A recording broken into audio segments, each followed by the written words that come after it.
Tudo da Canção Nova em um só lugar. Canção Nova Play. Sabemos que tudo contribui para o bem daqueles que amam a Deus, daqueles que são chamados segundo o seu desígnio, nos fala São Paulo na sua carta aos Romanos, capítulo 8, versículo 28.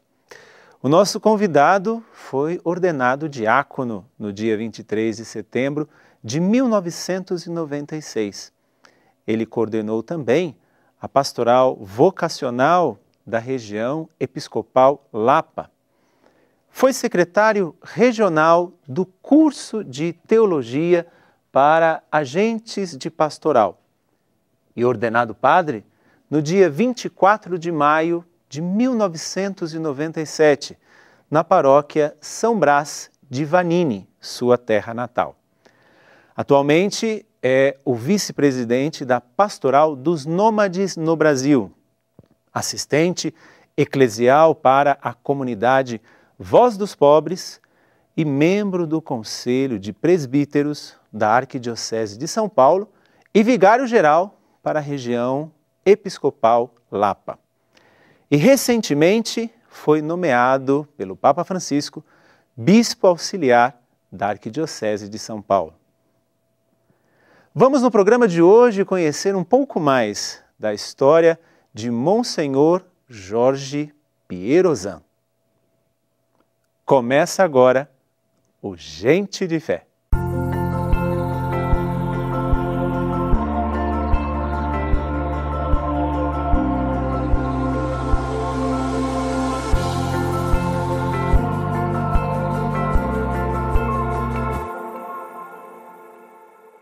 Como é bom chegar até você, como é bom dizer bem-vindo, bem-vinda à sala de estar do programa Gente de Fé, que todos os dias, todos os programas, nós temos a experiência de nos sentar em torno de um convidado e ali ouvir tudo aquilo que são as marcas, as pegadas de Deus na vida da pessoa que é sempre o nosso convidado.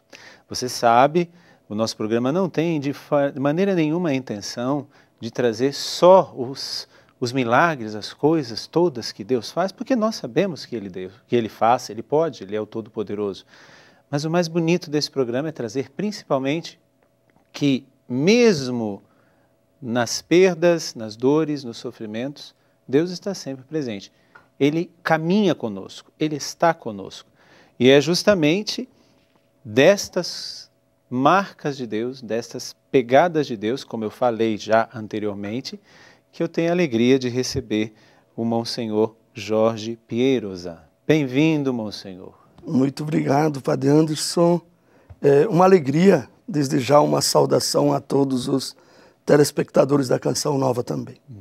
Nós estamos às portas da sua ordenação episcopal, né? Mas até o senhor chegar nisso hoje, por isso que o senhor ainda é chamado Monsenhor, né? Porque até a nomeação é padre e até a ordenação episcopal recebe esse título de Não dá nem tempo de acostumar. Não dá nem tempo de acostumar. Mas o senhor foi nomeado recentemente pelo Papa Francisco como bispo auxiliar para a Arquidiocese de São Paulo. Antes mesmo de nós entrarmos na sua vida, na sua história, de onde o senhor veio, tudo aquilo que o senhor viveu, como é que acontece esse processo? Que muitas vezes as pessoas, principalmente as pessoas leigas, digamos assim, da hierarquia da igreja, tudo, não sabem como que é este processo, até chegar à nomeação, no caso pública, como é que acontece esse tipo de coisa? Bom, eu ainda estou mergulhando nesse universo. Eu não sei se tem coisas que eu virei a saber ou se aquilo que eu sei até agora é assim mesmo, mas ao que me consta, os bispos no final de cada ano devem indicar padres da sua diocese. Eu creio que os provinciais de congregações também indiquem algum dos seus padres, ou dos frades, quando é de congregação que tem freis, franciscanos, etc. E indica a Anunciatura Apostólica e a Santa Sé, na medida da necessidade, vai buscar dentre esses nomes indicados alguém que será escrutinado, isto é, a nunciatura envia cartas a algumas pessoas que conhecem o padre citado, para que digam algo assim, se são favoráveis à nomeação, se creem que ele tenha condições de exercer o ministério episcopal. Eu sei também que, às vezes, eles não ficam contentes com a primeira consulta. Quando há alguma coisa, ou, por exemplo, 10 votos a favor e apenas um contra, de 11 consultas, por exemplo.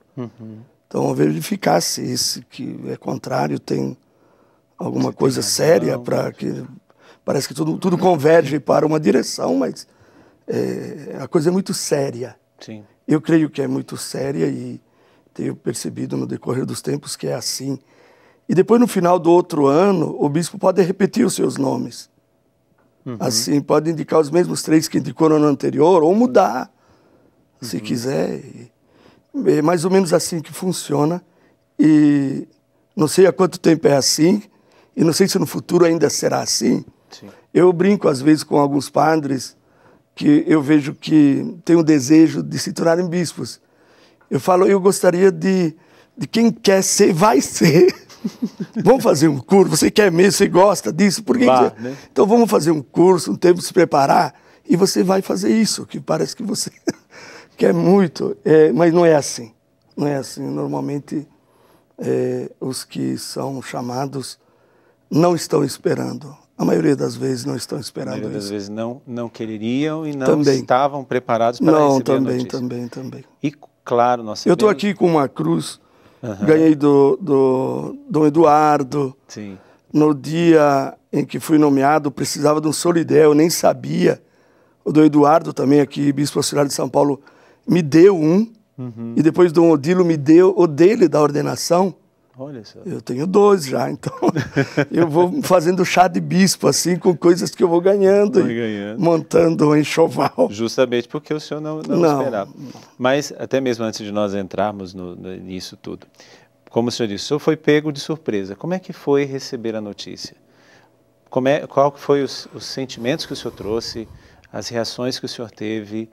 Porque nós sabemos, sim, que primeiro o nomeado, né, vamos dizer assim, porque é uma nomeação, o nomeado ele recebe uma ligação, uma carta ou um chamado para ir para algum lugar, até a CNBB ou até mesmo a Anunciatura Apostólica. No seu caso, como é que foi? Como é que chegou ao senhor essa notícia? E, ao chegar a notícia, qual foi a sua reação? Pois é, antes de dizer do dia em que chegou, o Dom Odilo agora, ele brinca comigo, assim, está na fase de um pouquinho me cutucar com brincadeiras. Esses dias ele presidiu na Catedral da Sé uma missa por ocasião da peregrinação dos coroinhas, acólitos e cerimoniários. Foi dia 10 de agosto, justamente era o dia do meu aniversário. Sim. Aí ele me chamou na frente e cantaram parabéns, ele me apresentou e depois ele mesmo pegou uma foto que foi publicada em algum lugar e me mandou no WhatsApp dizendo, nossa, tá mais sério do que bode na chuva. Ele achava que eu devia estar bem alegre lá naquele momento, sim, mas a hora é sério, eu estava numa missa, então estava muito sério. Aí eu respondi, veja, Dom Odilo, o que o medo faz na vida de uma pessoa. Ficamos nesse tom de brincadeira, porque aí a resposta àquilo que o senhor perguntou, justamente a primeira sensação é um pouquinho de medo, assim, porque muda tudo. Muda tudo. Eu gosto de ser pároco. Sim. Eu nunca mais vou ter paróquia. O senhor tem quantos anos de padre? Eu tenho 22 anos e 2 meses. E eu nunca mais vou ter paróquia, isso me assusta um pouco. E passamos em Brasília uma semana, num encontro assim muito fraterno, com os 14 bispos de um ano para cá. A gente aprendendo algumas coisas com bispos mais antigos no ministério episcopal. E eles nos alertavam, se prepare um pouquinho para a solidão, se prepare para o ministério da cruz. Essa é sem meias palavras. Mas tem muita alegria, tem momentos assim em que só um bispo vive de tão fortes e bonitos e e de ligação com Deus mesmo. Então, vamos em busca desses momentos aí, e para isso a esperança cristã, que não decepciona, ela faz a gente superar também as outras coisas, todos os percalços que haverá também na vida de um pai de família. Sim. Haverá na vida de um homem solteiro, de uma mãe, de uma avó e de uma criança de 5 anos que não consegue amarrar o cadarço do tênis. É uma dificuldade, cada um naquilo que exerce, na função que exerce, estão com as suas dificuldades. Mas no dia 24 de junho, dia de São João Batista, uma segunda-feira, umas 9 e pouco da manhã, tocou o telefone de Brasília na secretaria da paróquia. O secretário atendeu e pediu para mim ligar num telefone dizendo que era do Anuário Católico em Brasília. Daí eu falei, olha, você não liga e nem eu, porque isso aí é golpe. Eu falei para ele, isso aí é golpe. Por aí andou uma época um grupo falsificando o Anuário Católico, deu problemas até a Promocate, que era a empresa que cuidava. Sim. Aí, 11 e pouco, ligaram de novo na paróquia, que era para ligar num outro telefone fixo lá. Aí eu comecei a pensar. Porque em 15 minutos, quando eu estava decidindo, eu acho que vou ligar, porque me parece que é coisa séria. Aí ligaram no meu celular mesmo. Conseguiram com alguém o meu celular. E aí uma religiosa perguntou se era eu mesmo, sim. Aí passou para o secretário do Núncio Apostólico. O Núncio estava em Roma nesse dia, por aqueles dias. E ligou. Eu não sei se... Bom, não é segredo para ninguém, então a gente pode contar como foi. Ele perguntou se eu estava sozinho. Sim, estou sozinho. Lá na paróquia, sim. Então, com o sotaque, ele disse, o Santo Padre está nomeando o senhor para bispo auxiliar de São Paulo. E como é? Agora, a parte engraçada, eu já falei para os bispos aqui de São Paulo também, é que eu teimei com ele. Porque eu falei, eu creio que o senhor se está equivocando. Por quê? Porque o time de bispos de São Paulo está completo. Como auxiliar de São Paulo, se tem 6 regiões e tem 6 bispos, e mais um para as universidades, que é Dom Carlos. Talvez essa nomeação era para janeiro, mas já chegou um bispo para Lapa que não tinha. Então acho que se perderam um pouquinho nas datas, alguma coisa. Olha, eu teimando com o Santo Padre o Papa. E ele falou que não entendeu, eu repeti, ele disse, mas eu estou cumprindo o meu dever de anunciar isso. E gostaria que o senhor respondesse positivamente. Eu pedi um dia para pensar, e no dia seguinte eu acabei respondendo sim, depois de uma conversa com o Dom Odilo e a garantia da parte dele de me ajudar, como tem me ajudado sempre no Ministério de Padre aqui em São Paulo, e não apenas porque eu fui vigário episcopal da Lapa durante 2 anos, 3 meses e 5 dias. Também antes eu sempre senti muita firmeza na ajuda dele ao clero de um modo geral, então... E ele falou, você vai ficar em São Paulo, vamos ficar perto aqui. Você pegou uma experiência na Lapa, nesse tempo de vigário episcopal, então não vai ter dificuldade. Eu falei, não, dificuldade eu vou ter. Ele disse, sim, as dificuldades próprias da caminhada, mas estaremos juntos e vamos nessa, vamos juntos. Então no dia seguinte eu respondi sim.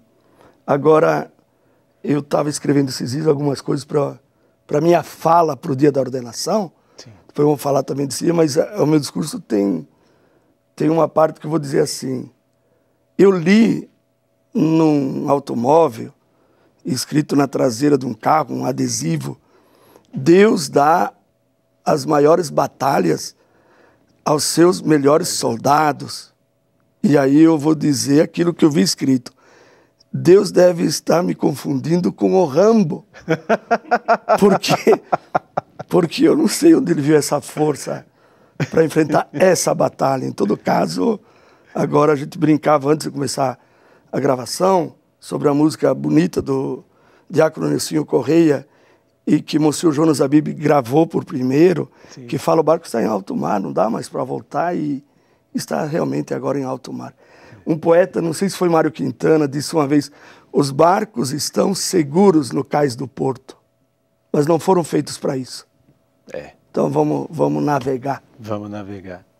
E o senhor, como está dizendo, como nós já falamos, a sua ordenação está próxima de 28 de setembro na Catedral da Sé, 16 aqui horas. em São Paulo, às 16 horas. Então, todos são convidados também para estarmos lá, mas principalmente para acompanhá-lo na nossa oração, com o nosso afeto e principalmente com a nossa docilidade, né? Uma vez que o senhor se torna agora pastor também, né? Até me chama muita atenção quando se fala de numa determinada oração da liturgia das horas, que não falte o serviço do pastor, a coragem do pastor, que o rebanho tenha a firmeza, a obediência para estar lá. Então, que nós também possamos acompanhá-lo em oração e também com a nossa docilidade, aquilo que será a sua... Quando falamos do pastor, eu creio que é o pastor supremo, sim, que cuida do pastor representante de todas as ovelhas. Sim. Mas, Monsenhor Jorge, um pouquinho da sua vida. De onde o senhor vem? O senhor é filho de uma família de quantos filhos? Sua infância, sua história? Porque muita coisa se fala, muita coisa se busca saber, principalmente quando acontece isso, uma nomeação, por exemplo. Sim. Enquanto o senhor estava lá como pároco na sua paróquia, é uma coisa. De repente, a sua vida se torna pública, e principalmente numa arquidiocese como é a de São Paulo. Sim, eu estou, vamos dizer, de um modo que a molecada entende bastante, eu estou curtindo esse momento, as publicações sobre mim. Então, o Dom Odilo me mandou outro dia, falou que eu saí no jornal de Ariquemes, que é em Rondônia. Sim. Depois, sabe onde que fui notícia? No Tererê News. É o jornal de Campo Grande, no Mato Grosso do Sul. E saiu Mondo e Missione, é um site da Itália também, aí bastante sobre mim, em italiano. E as pessoas vasculham e descobrem e publicam. E daí eu fiquei querendo saber, assim, uma busca interior minha, por que dessa curiosidade? É porque tem algumas coisas na minha vida que não são muito lineares assim. No ponto de vista de fé, sim, porque eu nasci numa família católica. Sim. Meu pai é Aristides, minha mãe Zenaide, meu pai faleceu no ano 2000, minha mãe é viva, tem 78 anos, virá para a ordenação, e eu tenho mais 4 irmãos, o Sadi, a Sandra, a Neuza e a Clarice. E eu sou mais velho de uma família muito católica. Então, eu vejo às vezes na Canção Nova programas assim que resgatam pessoas, especialmente no PHM do Dunga, ele traz pessoas que foram fundo.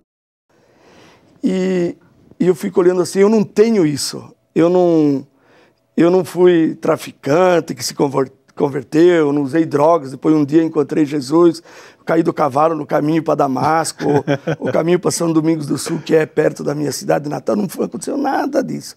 Minha vida foi muito normal. Mas naquilo que eu fui fazer profissionalmente, sim. Aí sim. Eu fui militar e levei muito a sério a carreira militar. Eu fui cabo do Exército Brasileiro durante o conflito das Malvinas, então a gente tinha uma missão árdua de guardar a fronteira do Brasil. Quando eu dei baixa do Exército, então eu tenho documento de sargento, eu sou 3º sargento. Quando a gente dá a baixa, eles aumentam um posto. Um grau. Então eu sou sargento da reserva do Exército. Eu, se não fosse padre, seria ou militar ou agricultor. Quando alguma coisa me cansa, assim, às vezes na vida paroquial também, você se pega tendo uma ideia, mas aí alguém joga um balde de água fria e você vê que aquilo não vai funcionar, mesmo que seja razoável aquilo que se pensa.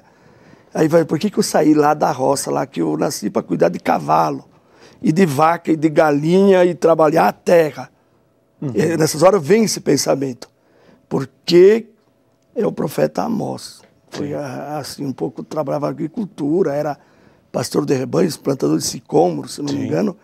E ele teve isso. E eu também. Então, por que não me deixou no meu lugarzinho lá e me trouxe para esse lugar aqui? Mas passa. Essa pequena cidade, né? 15 minutos, pequena. 15 minutos que eu penso assim, depois eu já me amanso. Então, eu sou muito feliz naquilo que eu faço e sempre, desde o primeiro dia da ordenação, eu procurei dizer da minha alegria de ser padre, de ter nascido para isso. Sim. Então, ou agricultor ou militar. Mas depois do exército, eu trabalhei num circo também. E é essa parte que as pessoas se apegam. Que eu vi em alguns lugares que eu vou, que eu sou meio badalado, assim, que querem saber sobre isso. Então, no Brasil tem uma pastoral que cuida dos circos, dos ciganos, dos parques de diversões, que é a pastoral dos nômades. Eles são povos nômades, mas nem todo nômade é cigano. Sim. Tem os andarilhos aqui que passam pela Dutra, indo para o Rio de Janeiro. Você vê alguns, eles não são ciganos, nem circenses, nem parquistas. Os migrantes também, eles são nômades. Sim. Tem imigrantes sazonais no interior de São Paulo que trabalham na época do corte da cana. São nômades também, de alguma forma. Mas essa pastoral cuida dos ciganos, circos e parques de diversões. Essas três realidades. Na CNBB, essas três realidades fazem parte do setor mobilidade humana. E aí entram também os migrantes, entra a pastoral do turismo, entra o apostolado do mar, sim, também, que são realidades da mobilidade humana. Os estudantes em país estrangeiro, estudantes de um país que vai para o outro, e os refugiados, há várias realidades. Então, eu no circo desenvolvi um carinho grande por esse povo nômade, e foi lá, então, exatamente no circo, que eu observava que a igreja não tinha um trabalho. No circo que eu percebi que a Igreja Católica nada fazia pelo circo, porque eu andei em cidades que o circo ficou estacionado bem perto da igreja, e eu não tinha possibilidade de ir para a missa no fim de semana, justamente porque tinha que preparar o espetáculo. Especialmente sábado à noite, eu me lembro muito bem. Tocava o sino às 17 horas, 17h30 de novo, 18 horas para começar a missa. Eu não podia ir na missa porque tinha que preparar tudo aqui. Como é bom chegar até você. Hoje nós estamos tendo uma conversa muito agradável, posso dizer, com o Monsenhor Jorge Pierozan, que é Monsenhor até o dia 28 de setembro, às 16 horas, né, onde na Catedral da Sé, aqui em São Paulo, ele será ordenado bispo e auxiliar, primeiramente, vai estar exercendo o seu ministério episcopal na Arquidiocese de São Paulo, como bispo auxiliar, ali na região Lapa. São Paulo é uma região... Santana, desculpe. A Lapa o senhor está na Lapa. Isso. São Paulo, ele é uma cidade muito grande, tem várias outras dioceses, mas a Arquidiocese ela é dividida em 6 regiões. Né? E o senhor estará, digamos assim, auxiliando o cardeal na região Santana. Mas o senhor, no final do primeiro bloco, dizia da sua alegria, do seu fascínio, de ter estado trabalhando no circo, né? Esse circo que passou pela sua cidade,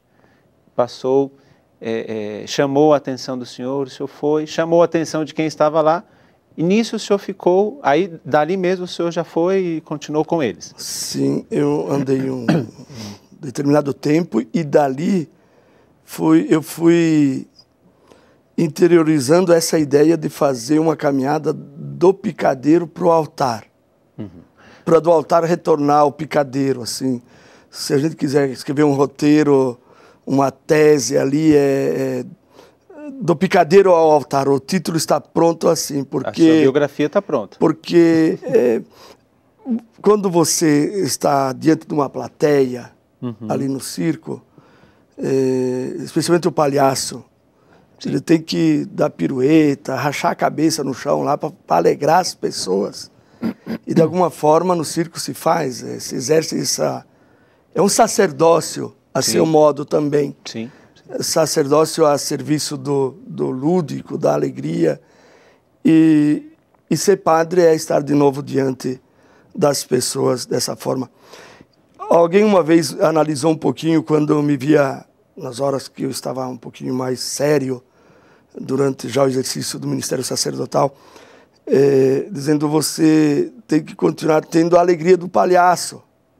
Você não pode quando você estava no circo, acreditava no sorriso das crianças, nessa leveza, e aí você se tornou padre, se tornou sério, porque agora você é um poderoso, então você tem que ser, não é necessário. É claro que a seriedade que o ministério exige, a gente deve levar muito a sério, mas se a gente conseguir levar com leveza o ministério adiante, assim, nessa proximidade com o povo de Deus, é importante. E agora, então, como bispo, há o risco, sim, há o risco de, sabe, se a gente esquecer a alegria que vem do circo e que foi se perdendo um pouquinho, e agora deixar morrer, isso eu creio que adoeça uma pessoa. Sim. A gente não pode, só porque tem uma função, se tornar sisudo e não sorrir mais, e não levar muito a sério. Levar a sério é necessário. Sim. Mas tem que ter também as horas da alegria, da brincadeira, que a gente deve se permitir ainda, né, as sadias brincadeiras.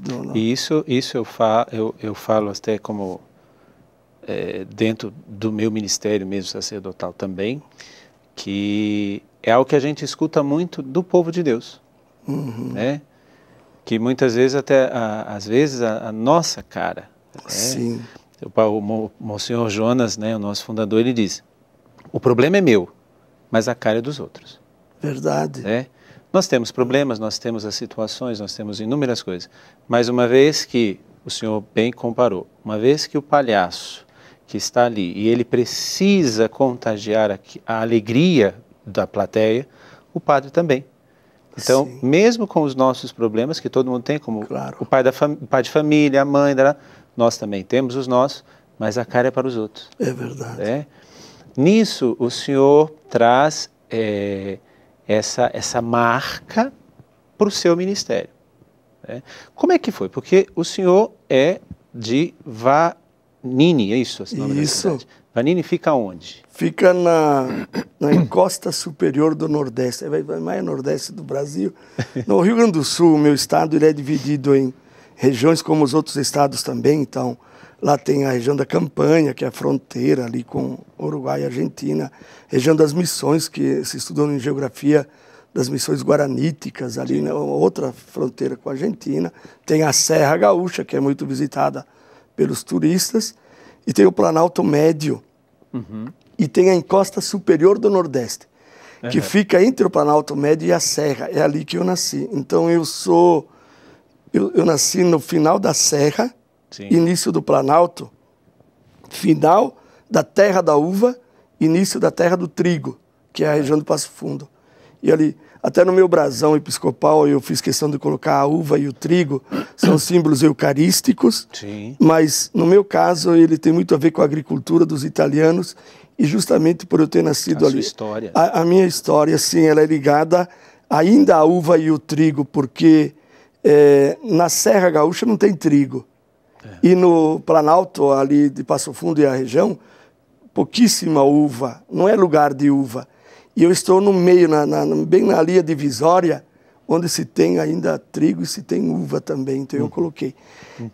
A pergunta era... como é que foi essa sua trajetória? Porque o senhor veio dali, italiano, né? Uma descendente de italianos. Mas hoje o senhor é padre do clero de São Paulo. Como é que foi? Por quê? Como é que aconteceu essa sua trajetória? É uma boa pergunta, porque eu às vezes pergunto, você é de congregação religiosa por estar em São Paulo? Não, eu sou diocesano de São Paulo. Eu terminei meus estudos de teologia, depois fiz mestrado em missiologia em São Paulo, na Arquidiocese. Fui ordenado por Dom Fernando Penteado, que era bispo auxiliar da Lapa, na época, em 97. Ele foi lá para o sul, na minha cidade, me ordenar. Era Dom Paulo Evaristo Arnes, o arcebispo de São Paulo, e ele não podendo ir, ele nomeou Dom Fernando para que fosse até lá fazer a minha ordenação. Aliás, Dom Fernando Penteado, bispo emérito de Jacarezinho, no Paraná, e ex-bispo auxiliar de São Paulo, para a região Lapa, ele será um dos ordenantes também, junto com Dom Odilo, Dom Fernando Penteado e Dom Júlio Acamini, que é o arcebispo de Sorocaba, que estava na Lapa e que de alguma forma, eu creio que tenha me indicado para que eu ficasse como vigário episcopal. Eu resolvi em casa assim. Agora, como eu vim parar em São Paulo... Deixa eu só fazer. Então, o bispo que ordenou o senhor padre vai me ordenar bispo. Também ordenado. Sim, é um dos coordenantes. Sim. Dom Odilo achou interessante essa ideia que eu tive. Eu fiquei feliz e resolvi em casa. Eu poderia... O senhor citou Dom Beni. Dom Beni foi bispo na Lapa. Sim. Dom Mamed foi bispo na Lapa também. Eles foram no meio do caminho entre Dom Fernando e Dom Júlio. Eu peguei o primeiro e o último. Sim. E os do meio, creio que eles virão para ordenação, mas são 3 e o meu arcebispo aqui é ordenante, era a Catedral da Sé, então resolvemos a coisa caseira. Eu tenho bispos em outros lugares, assim, amigos que poderiam, mas são só 3. Então tive que fechar. Todos estarão convidados, porém, naquele momento do rito, digamos. E eles todos irão participar do momento, mas os ordenantes são esses 3. Eu estudei durante 7 anos na Diocese de Caxias do Sul, no Rio Grande do Sul. A minha família, onde estão as minhas raízes, Vanini, pertence para a Diocese de Passo Fundo. Mas são 12 quilômetros da fronteira com a Diocese de Caxias do Sul. Na época que eu entrei no seminário, eu trabalhava do lado de lá do rio que divide a Diocese de Caxias com o Passo Fundo. E aí o bispo de Caxias do Sul foi no local onde eu trabalhava me buscar, me chamar, me convidar. O bispo foi dentro no local de trabalho, junto com um promotor vocacional, me chamando para entrar no seminário em Caxias do Sul. Aí eu falei com o meu pároco, que era a Diocese de Passo Fundo, falei, e agora? Diz, bom, você deve optar, e como você está há algum tempo ali, do lado de lá, eu entrei em Caxias e vim parar aqui. Por quê?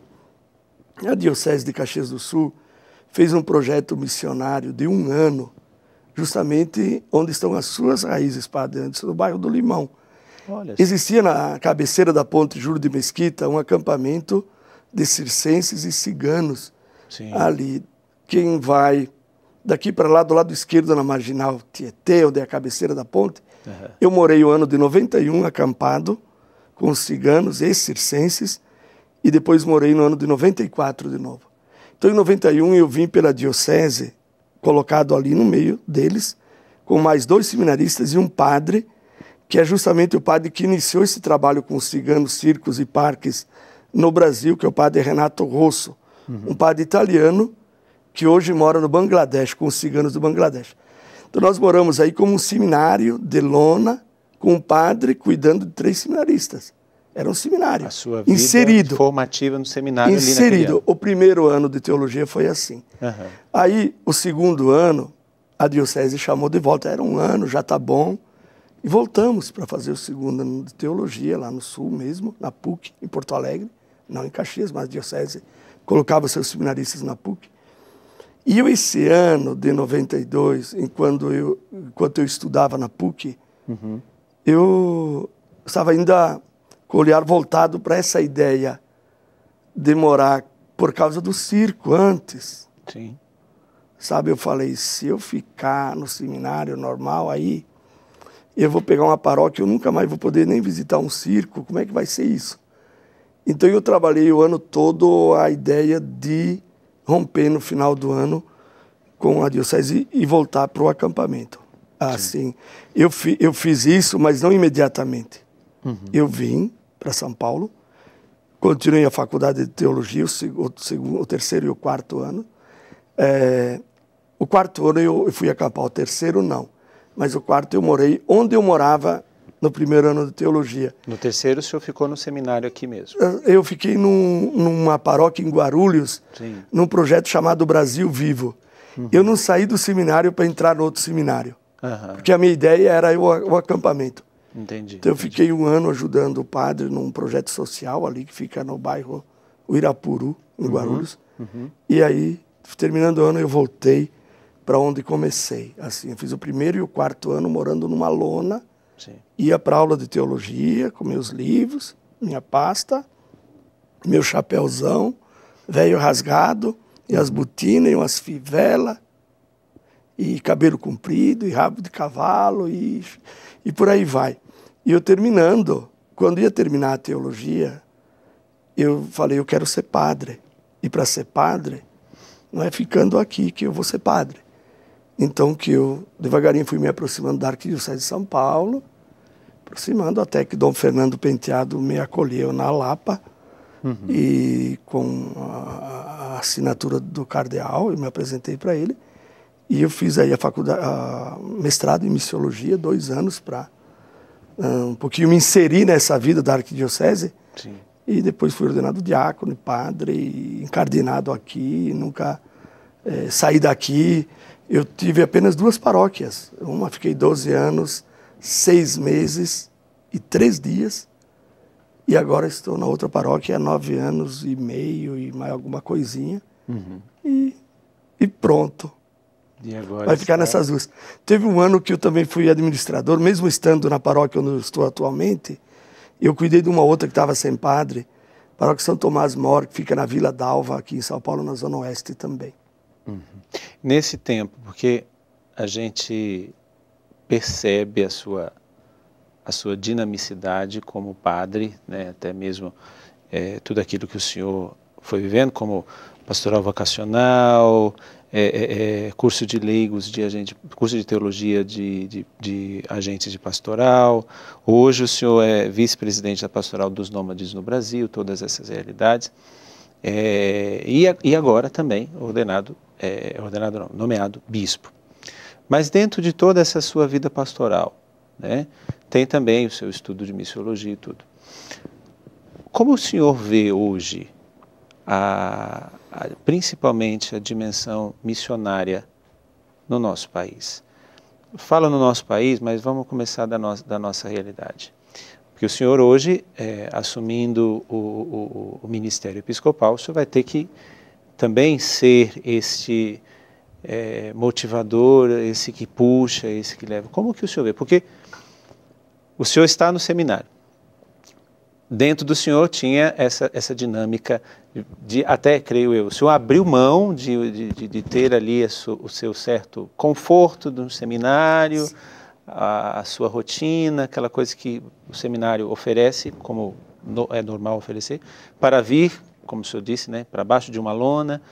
E como é que é essa sua visão? E já falando para aquilo que é o presente, daquilo que o senhor faz e daquilo que o senhor espera fazer como bispo, na dimensão missionária. Eu creio que cada fase assim da vida da gente, ela tem um fio condutor que é o mesmo. É o mesmo fio condutor. Sempre a gente voltado para Deus. Nós somos peregrinos nessa terra, estamos de passagem, rápida passagem, e o nosso olhar deve ser para além do horizonte, para o colo de Deus, para onde nós estamos nos dirigindo. Então, no meu lema episcopal, eu coloquei obediência veritatis, tirada da primeira carta de São Pedro, capítulo 1, versículo 22, pela obediência à verdade. Pela obediência à verdade. Então, eu sempre fui, assim, tive um ar um pouco de rebeldia, mas é folclore, porque eu primo pela obediência. E eu creio que o Exército Brasileiro me ajudou nisso, assim, de cumprir as tarefas que me são dadas. E agora, depois de sendo ordenado padre, não só as que me foram dadas, a gente deve ir além daquilo, sabe? E aí entra a missionariedade, porque é bonito ver as novas comunidades se espalhando pelo mundo, e a Canção Nova é um exemplo, que a gente vê em vários lugares fazendo um bonito trabalho de evangelização. É uma outra linguagem, um outro jeito de resgatar as pessoas. Quando eu estive em Portugal uma vez, eu falei antes, Amadora, é um bairro ali de Lisboa, eu celebrei numa casa da Aliança de Misericórdia, e tinha pessoas da Polônia, juntos, encantados com esse povo do Brasil, esse jeito de ir para a rua, de evangelizar. Então, a terra de missão é ampla, assim, o terreno é amplo, mas no caso de uma região episcopal na Arquidiocese de São Paulo e em tempos de ensino do arquidiocesano, a gente deve fortalecer essa missionariedade nos rincões da zona norte de São Paulo, por exemplo. Se eu pegar a Lapa, minha região de origem agora, há lugares onde a igreja deixa lacunas ainda. Tem um trabalho bonito, por exemplo, dentro do SEASA, uma comunidade ambiental, Santa Luzia. Tem um diácono que cuida. Mas se não tivesse alguém tido a ideia de colocar esse diácono para rezar com eles, fazer batizados ali, a gente não espera que essas pessoas, todas em final de semana, depois do trabalho no SEASA, voltem e pratiquem a fé nas suas paróquias. Eu creio que para nem todo mundo é assim. Então a igreja vai até eles. E aqui uma coisa que eu sei que vou continuar é incentivando algum dos padres da minha região episcopal agora, futura região Santana, a se preocupar com o circo que vai passar por aí na Zona Norte. Vai lá, foi na sua paróquia, vai lá e coloca umas 3 catequistas para cuidar das crianças. Quem sabe fazer um incentivão ou saber para onde o circo vai depois daqui, para alguém lá completar uma preparação e fazer a primeira comunhão com as crianças. Isso é ser missionário. Então, eu vejo que o campo de missão dentro dessa cidade grandiosa que é São Paulo, ele é um campo amplo e a ser ocupado, porque surgem essas outras denominações, assim, da noite para o dia aparecem, é porque nós deixamos lacunas. Então, há que se ocupar o espaço que a missão nos exige, nos cobra, a igreja há de exercer essa função e ocupar os espaços. Eu lembrei de uma coisa interessante agora sobre circo. Eu fiz a primeira comunhão, assim, eu dei a comunhão a primeira vez para um circense, e ele estava com 48 anos na época. E ele contou uma história bonita, que quando tinha 14 anos, o circo passava no interior, e aí se interessaram, o pessoal da paróquia, para que crianças do circo fizessem a primeira comunhão. E eles fizeram alguns dias apenas junto com um grupo que já estava treinado há muito tempo. Aí houve a primeira Eucaristia. No dia, o padre resolveu chamar, lá na frente tinha uns 40 crianças, falou, vem cá você, para fazer umas perguntas. Olha só. Chamou lá na frente, foi justamente esse do circo. Falou, vem cá, o que você veio fazer aqui? Ele falou, não sei, o senhor que me chamou. Sabe o que o padre fez? Chamou a catequista, pode tirar, não está preparado para fazer a primeira comunhão, não. Meu Deus. Porque ele devia dizer, eu vim aqui porque eu vou receber Jesus pela primeira vez, e eu estou muito feliz. Era mais ou menos isso, que é a praxe do lugar. Sim. E aí ele foi e nunca mais fez. E aos 48 anos, no bairro do Limão, ali, rezamos lá, o padre Renato, que era o padre que hoje está no Bangladesh, que estava com a gente, na missa, deu a primeira comunhão para ele. Sabe o que eu falei para ele? Foi o padre que não entendeu você. Você falou, o Senhor me chamou. Ele pensou que era ele, é o Senhor, você falou a mais pura verdade. Ele não entendeu, ele, nossa, eu não tinha pensado nisso. Ele ficou feliz, ele disse, você falou certo. O que você veio fazer? Que o Senhor me chamou. E houve uma tradução simultânea que uma falha, uma hermenêutica errada, alguma coisa aí que não foi bem entendida. Depois ele fez, e agora tem 1 mês e pouco que ele faleceu. Ele era dublê do Beto Carreiro, nos filmes. Chamava Eduardo Sbano, um grande amigo, um grande homem. Foi fazer a primeira comunhão aos 48 anos por causa de um mau atendimento da igreja. Para pessoas assim, há que se conduzir diferente. Sim. Há que se facilitar até, eu creio, para que eles também pratiquem a fé. E a gente deve acreditar na boa vontade, na boa fé dessas pessoas também. E principalmente para nós aqui na América Latina, o documento de Aparecida tem dito tanto isso, né, da igreja, ir ao encontro das pessoas, e o Papa Francisco tem nos motivado, né, porque... O senhor falava do rosto, da acolhida pelo rosto, Até esses dias, claro, aqui a gente fala de uma realidade de Arquidiocese de São Paulo, mas podemos dizer também, você que está nos acompanhando em qualquer outro lugar do Brasil também, ou até mesmo do mundo, pode constatar isso. em alguns resultados já do sínodo que estão acontecendo aqui na Arquidiocese de São Paulo, foram feitas várias perguntas. E uma delas é: por que você deixou a igreja? Porque fui e mal... um número altíssimo de pessoas. Porque não me trataram bem lá, fui mal acolhido. Ou porque fui bem acolhido lá, naquela garagem, lá onde era o pet shop, depois botaram uma placa e a mãe me acolheu e tocou a musiquinha, me abraçou e pronto. Nós estamos caminhando para o final do nosso programa, Monsenhor.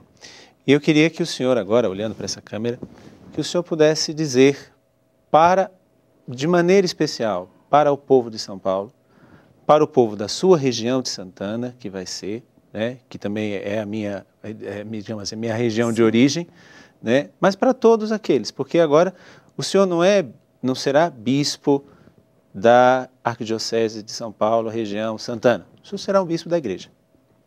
Dentro de toda a sua experiência e aquilo que o senhor traz, até como pela obediência à verdade, qual a mensagem que o senhor pode deixar para quem está acompanhando a gente agora? Já no dia da nomeação, assim, as pessoas ficam curiosas para saber qual o cartel do lutador, quantas vitórias por nocaute, quantas por pontos. E eu já dizia assim, não tenho mestrado, tanto é que eu fiz missiologia, mas na hora de defender a tese eu virei pároco e nunca mais fui. Então ficou só no desejo, doutorado, etc. Eu tenho a vontade de trabalhar, então nunca tive preguiça de trabalhar. Aliás, tem uns padres assustados já porque chegou como que um recado assim, que eu não gosto de padre preguiçoso. Então eu gosto de trabalhar e gosto de quem trabalha. A gente queria ser padre, tá aí. Agora você é padre, então vamos fazer o melhor como padre que você tanto sonhou. Então, lá em Santana, não tem assim, um projeto de governo, nada sendo construído para chegar e revolucionar a região episcopal toda, mas apenas a vontade de ser próximo do povo, ser próximo dos padres, que são os que animam o povo na fé, não é? Eu, como militar, eu sou o comandante que anima a tropa. Não tem coisa pior do que a tropa desmotivada. A guerra está perdida.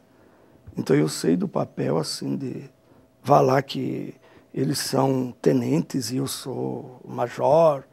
Ou, com eles sou tenente também, mas como função para a igreja, eu sou episcopado. Mas é isso, assim.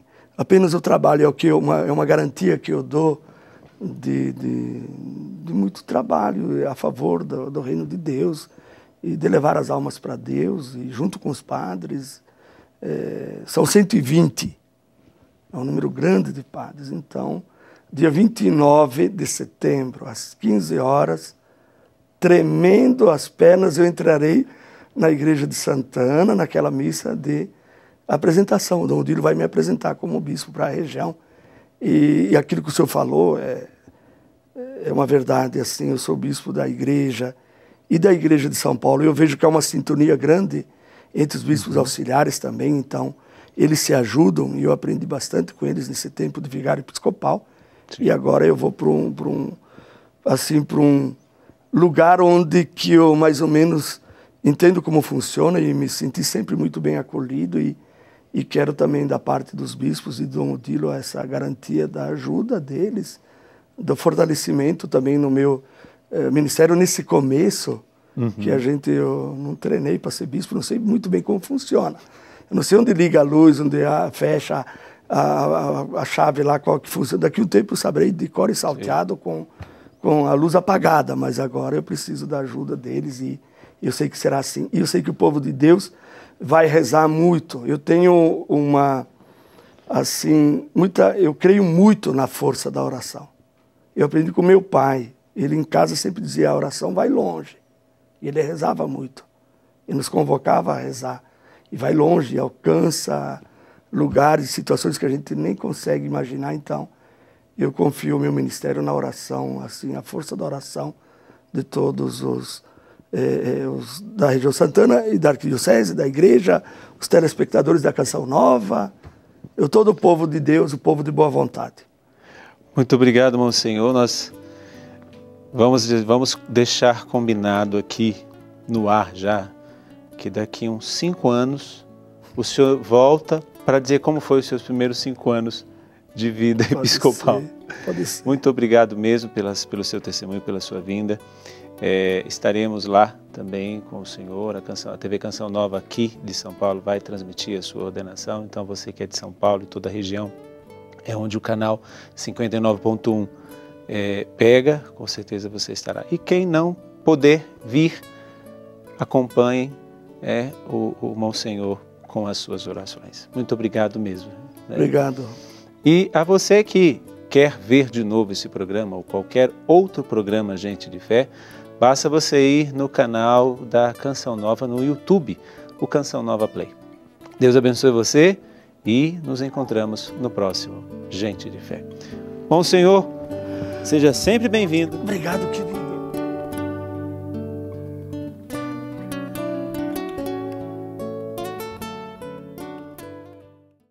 Tudo da Canção Nova em um só lugar.